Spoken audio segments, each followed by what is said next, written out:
مرتضی حسینی سرما خورده بودم، یادته بهش گفتم مرتضی سرما خوردم حدود 1 ماه قبل، گفت ناراحت نباش. اتفاقا از خوبیای سرما خوردگی اینه که هر وقت انگشت تو دماغت میکنی دست خالی بیرون نمیاد، یه چیزی دستتو میگیره. فکرشون ببین کجاست. حسن شما حالا که اینجوری کرد من میگم، شما میدونستی حسن یه ازدواج ناموفق داشته؟ خیلی بی‌تربیت. یه ازدواج ناموفق داشته. من دیگه مجبورم تو هی گفتی اکبر نژاد فلان. یه دونه من بگم. تو بگو. حسن یه بار نامزد کرده بود. خب نامزد کرده بود. بعد با خانومش رفته بودن بانک، یه سارق مسلح اومد تو بانک، اسلحه کشید و پول مولا رو جمع کرد و بعد رو کرد به یه مشتری، گفت ببینم تو دیدی من دزدی کردم یا نه؟ مشتری گفت بله دیدم. اسلحه گذاشت کشت مشتری رو. اومد سراغ این با خانومش وایساد، گفت ببینم شما دیدید من دزدی کردم یا نه؟ این گفت من ندیدم ولی خانومم دیده. دیگه هیچ دختری بهش اصلا نگاه هم نمیکنه. اجازه بده. باید همیشه مجرد باشه. یه روز اکبر نژاد اومد خونه، دید خانومش نیست، خیلی نگران شد. همه جا رو گشت، از شدت استراب و استرس داشت دیوونه میشد که یهو یادش اومد هنوز ازدواج نکرده. چقدر آدم میتونه واقعا آلزایمر باشه. ولی انصافا حسن من خیلی دوست دارم. حسن وقتی هم که ناراحت میشه قصه هاش دیدنیه. چند وقت پیش عزادار بود، یکی از اقوامشون در اثر برق گرفتگی فوت کرد. حسن ریوندی 40 روز با فاطمه میرفت رو قبرش فاطمه. تو والا صبر کن، دیدمش به ایزرا اینجا وایساده و به یه قبری اونجا نگاه میکنه. گفتم چرا اینجوری میکنی؟ میگم فامیل دورمون بوده. به ما با کی طرفی؟ برگشت به خانومش گفت ببینم دیروز چت بود؟ خانومش گفت چی؟ گفت امروز چته؟ گفت چی؟ گفت نبینم فردا چت باشه. این ما با کی طرفی واقعا؟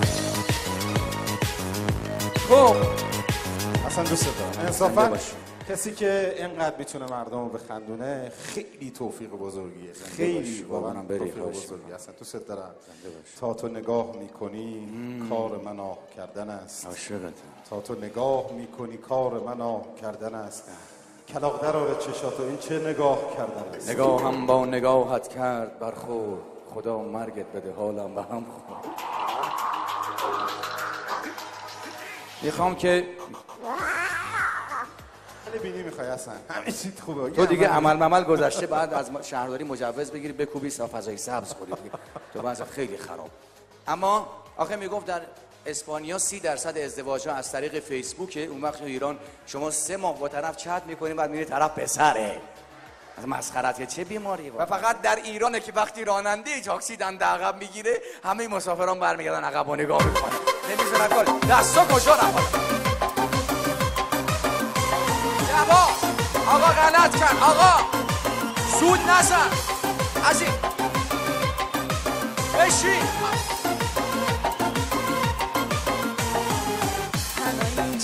به من نگاه نکن، با نگاه قلب منو صدا نکن. هنو بسته منو دیوونه نکن، ما تو دست باد شونه. گل پریا ناستریا، گل پریا ناستریا، خانم ما گل پریا ناستریا. روی چمنو قلب زدن و ار زدن و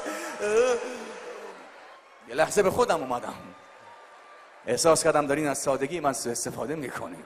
اینجوری درست نیست. من یه چیزی گفتم، شما دیگه چرا؟ معلوم شد موسیقی زیاد دوست دارید. چشم، موسیقی اجرا سلام از سینیم بالاتر این افکار.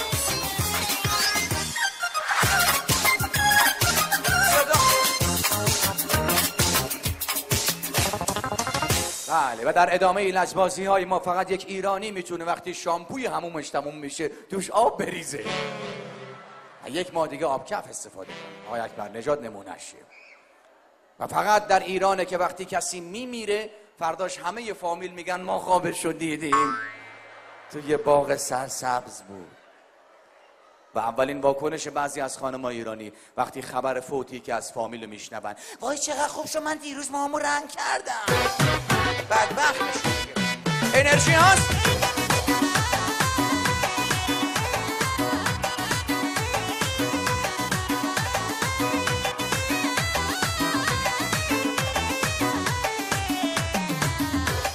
تناز چه قشنگ